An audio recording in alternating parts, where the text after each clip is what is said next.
नमस्कार दोस्तों। आज हम बात करेंगे एक ऐसी खबर की जो हर मध्यम वर्गीय परिवार और मां को सोचने पर मजबूर कर देगी। कल्पना कीजिए, आपका नन्हा मुन्ना आपका ही दूध पी रहा है, लेकिन उसमें एक प्राकृतिक किंतु बहुत जानलेवा तत्व मिला हो। जी हां, हम बात कर रहे हैं प्राण घातक धातु यूरेनियम की। बिहार में किया गया एक नया रिसर्च अध्ययन सामने आया है जो बताता है कि वहां की कई माताओं के ब्रेस्ट मिल्क में यूरेनियम पाया गया है। जी हां, यूरेनियम। लेकिन घबराइए मत, आज हम इसे आसान शब्दों में समझेंगे कि क्या है यह यूरेनियम, क्यों हुआ होगा ऐसा कि मां के खुद के दूध में यह अनवांटेड हैजार्डस एलिमेंट पहुंच रहा है, कितना खतरा है इसका और सावधानी के तहत उन्हें क्या क्या काम करना चाहिए। चलिए शुरू से ही शुरू करते हैं। सबसे पहले जानते हैं कि यूरेनियम है क्या। ये धरती में प्राकृतिक रूप से पाए जाने वाला एक रेडियो एक्टिव तत्व है। रेडियो एक्टिव एलिमेंट्स इस धरती में बहुत ही कम मात्रा में पाए जाने वाले वे खनिज तत्व हैं जो एटॉमिक एनर्जी और हेल्थ सेक्टर में काम आते हैं। लेकिन आम आदमी को तो इनकी पहुंच से दूर ही रहना चाहिए। क्यों?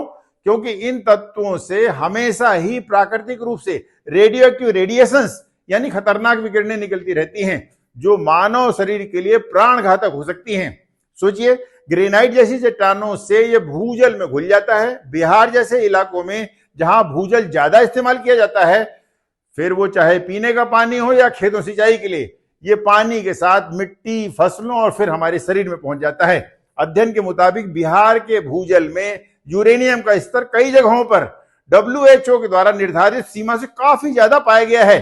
जैसे WHO की ग्राउंड वाटर में यूरेनियम की परमिसिबल लिमिट 30 माइक्रोग्राम प्रति लीटर है, जबकि बिहार के सुपौल में तो यह मात्रा 82 माइक्रोग्राम तक मिली है। ऐसा यूरेनियम घुला हुआ पानी पीने से अब यह माताओं के शरीर में पहुंच रहा है और वहां से ब्रेस्ट मिल्क में आ जाता है। तो आइए अब करते हैं हालिया की गई साइंटिफिक स्टडी की बात। यह एक बड़ा सिग्निफिकेंट रिसर्च था जिसमें एम्स दिल्ली और अन्य संस्थानों के वैज्ञानिकों ने हिस्सा लिया। उन्होंने बिहार के 6 जिलों भोजपुर, समस्ती, बेगूसराय, खड़किया, कटिहार और नालंदा से 40 माताओं के ब्रेस्ट मिल्क के सैंपल लिए।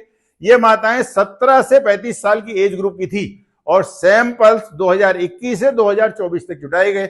हैरानी की बात यह है कि हर एक सैंपल में यूरेनियम 238 मिला। मात्रा 0 से लगाकर 5.25 माइक्रोग्राम प्रति लीटर तक थी। सबसे ज्यादा मात्रा कटिहार जिले में पाई गई। जिलावार देखें तो क्रम कुछ ऐसा था, कटिहार सबसे ऊपर, फिर समस्तीपुर, नालंदा, खगड़िया, बेगूसराय और भोजपुर। खगड़िया में औसत सबसे ज्यादा था।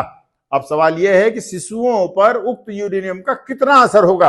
वैज्ञानिकों ने हैजार्ड कोशिएंट नाम का एक टेस्ट किया जो बताता है कि कितना खतरा है। 70% शिशुओं के लिए ये 1 से ऊपर निकला। मतलब इन बच्चों में गैर कैंसर वाले जोखिम की आशंका ज्यादा है। क्यों? क्योंकि बच्चे छोटे होते हैं, इसलिए उनका शरीर यूरेनियम को बाहर नहीं निकाल पाता। लंबे समय में यह किडनी भी खराब कर सकता है, दिमाग के विकास को तो रोक सकता है, यानी उनका IQ कम कर सकता है, या उनमें व्यवहार संबंधी समस्याएं भी पैदा हो सकती हैं, यहां तक कि बाद में कैंसर का रिस्क भी। WHO कहता है कि पानी में 30 माइक्रोग्राम प्रति लीटर तक यूरेनियम परमिसिबल है, लेकिन यहां तो मात्रा केवल 5.25 माइक्रोग्राम तक ही पहुंची। फिर यह घबराहट क्यों? बात यह है कि WHO के डेटा में ब्रेस्ट मिल्क में यूरेनियम की कोई फिक्स लिमिट नहीं दी गई है, क्योंकि आइडियली तो ब्रेस्ट मिल्क में यूरेनियम ट्रेस मिलना ही नहीं चाहिए। इसलिए वैज्ञानिकों ने इसे पानी के स्टैंडर्ड से कंपेयर किया। शोध अध्ययन के को ऑथर एम्स के डॉक्टर अशोक शर्मा और NDMA के डॉक्टर दिनेश असवाल कहते हैं, हाँ, यूरेनियम सभी ब्रेस्ट मिल्क के सैंपल में जरूर मिला, लेकिन ये लेवल इतना कम है कि इसका असली असर तो न्यूनतम होगा। इसीलिए माताएं स्तनपान बिल्कुल बंद न करें, क्योंकि ये बच्चे के लिए सबसे अच्छा पोषण है। सवाल ये है कि क्यों हो रहा है ये? स्रोत भूजल, खान पान और शायद फर्टिलाइजर, पेस्टिसाइड के कारण। भारत के 18 राज्यों के 151 जिलों में यूरेनियम पॉल्यूशन फैला हुआ है, दुनिया में भी कनाडा से पाकिस्तान तक। लेकिन अच्छी बात यह है कि जियोलॉजिकल सर्वे जांच कर रहा है। आगे प्लान क्या है? दूसरे राज्यों में भी ऐसी स्टडीज कराई जाएंगी। आर्सेनिक, लेड जैसे दूसरे मेटल्स पर भी नजर रखी जा रही है। तो दोस्तों, ये स्टडी अलर्ट है, कोई पैनिक अलर्ट नहीं। माताएं सतर्क रहें, पानी चेक करवाएं, साफ पानी पिए, हो सके तो आरओ वाटर ही पिए, लेकिन ब्रेस्ट फीडिंग जारी रखें क्योंकि ये बच्चे की ताकत है। अगर आपके इलाके के पानी में कोई शक हो तो तुरंत डॉक्टर से बात करें और अपने जनप्रतिनिधियों और जिला कलेक्टर्स को पूरी जानकारी दें। राज्य सरकार को सेंट्रल ग्राउंड वाटर बोर्ड द्वारा तत्काल चिन्हित किए गए सभी पॉइंट सोर्सेस को किसी भी तरह से उपयोग में लेने के लिए बैन कर देना चाहिए। आप इस संबंध में हमसे और ज्यादा जानकारी लेने के लिए कमेंट्स में पूछ सकते हैं। इस वीडियो को लाइक करें, अपने सभी संबंधियों के साथ शेयर करें और हमेशा हेल्दी रहें। धन्यवाद। जय हिंद।